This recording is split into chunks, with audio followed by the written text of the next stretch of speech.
अंत में क्यों मिलता है? अभी भी मिलता है लेकिन कम। उसका कारण जानते हो? अभी कभी कभी बाप और आपको कहीं मिस कर देते हैं। बाप के गुण गाते गाते अपने आप के भी गुण गाने शुरू कर देते हो। भाषा बड़ी मीठी बोलते हो लेकिन मैंपन का भाव होने के कारण आत्माओं की भावना समाप्त हो जाती है। मैंपन तो रहता है ना, एकदम आत्माभिमानी तो नहीं बने। यही सबसे बड़े ते बड़ा अति सूक्ष्म त्याग है। कौन सा? मैंपन का त्याग। मैं निमित्त हूं, करन करावनहार करा रहा है। इसी त्याग के आधार पर नंबर 1 आत्मा ने नंबर 1 भाग्य बनाया। कौन सा त्याग किया? मैंपन का त्याग। और ये बहुत सूक्ष्म है। ये तो पूरा ही अंदर का मामला है कि वो जाने और तुम जानो।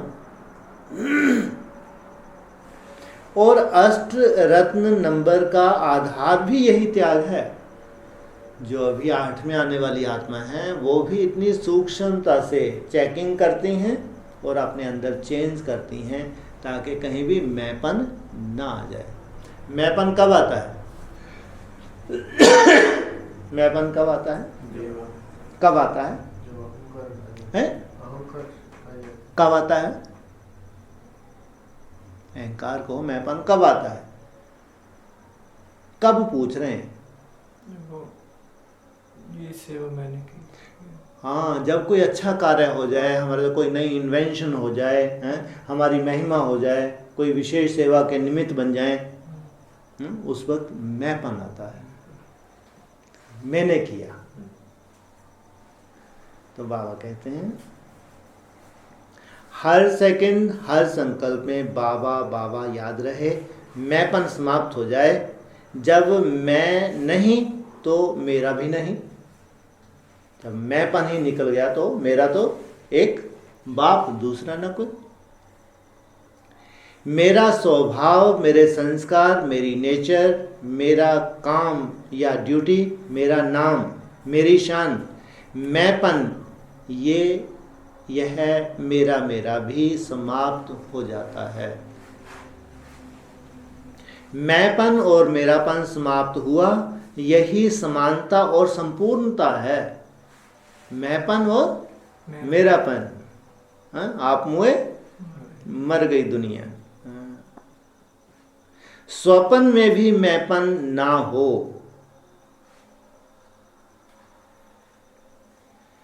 इसको कहा जाता है अश्वमेघ यज्ञ में मैंपन के अश्व को स्वाहा करना।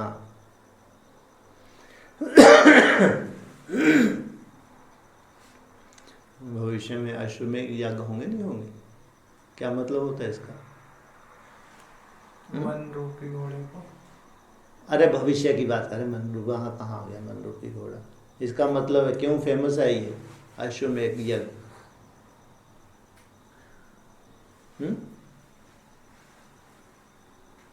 जब वो सम्राट बनते हैं। हाँ, तो जब चक्रवर्ती सम्राट बनते हैं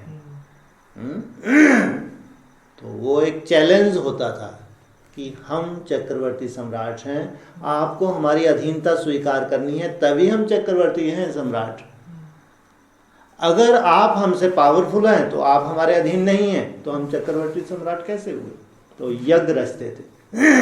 फिर अपना अश्व घोड़ा छोड़ देते थे, भैया इसको स्वीकार करते जाओ। इसको अगर चैलेंज किया, इसके साथ हमारी सेना है, या तो हमारे से युद्ध करो, नहीं तो हमारी अधीनता स्वीकारो।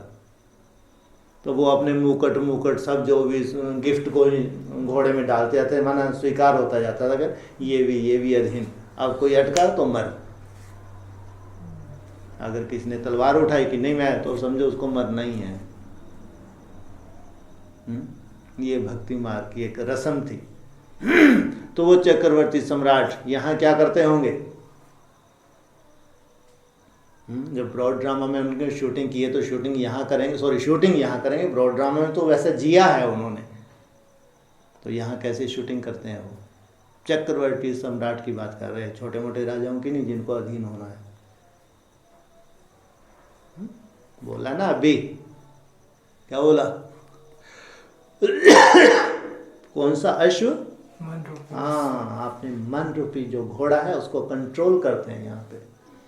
जो जितना अपने मन को यहाँ कंट्रोल करता है वो अपने कर्म इंद्रियों को कंट्रोल कर लेता है। मन के बाद क्या है? इंद्रियां हैं। मन के अगर राजा बन गए तो इंद्रियों के राजा बन गए, तो जन्म जन्मांतर की राजाई की यहाँ शूटिंग कर ली।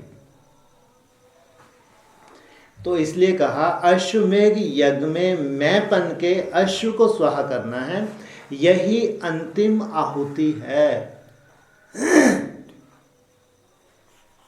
और इसी के आधार पर ही अंतिम विजय के नगाड़े बजेंगे।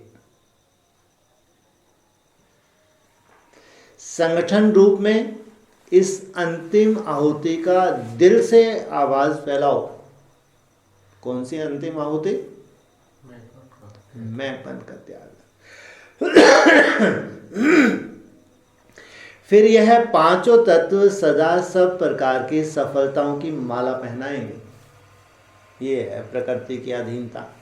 हाँ, ये पांचों तत्व तुमको सफलता की माला पहनाएंगे। अब तक तो तत्व भी सेवा में कहीं कहीं विघ्न रूप बनते हैं, लेकिन स्वाहा की आहुति देने से आरती उतारेंगे।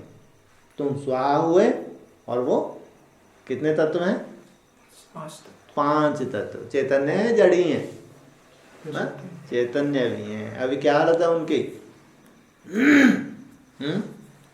जड़ी भूत हैं या बहुत रिफाइन? अभी तो तत्व जो है जड़ी भूत है।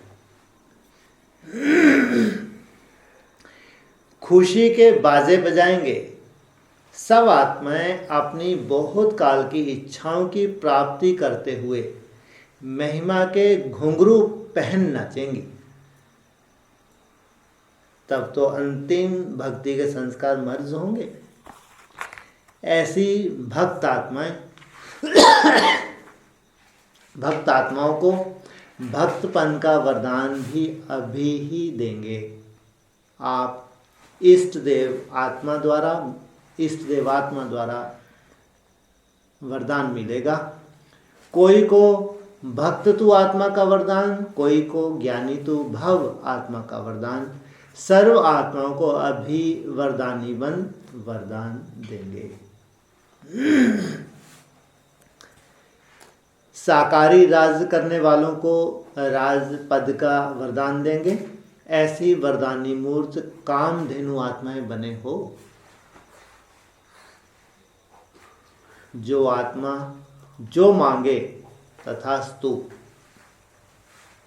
जो मांगे सो निहाल। या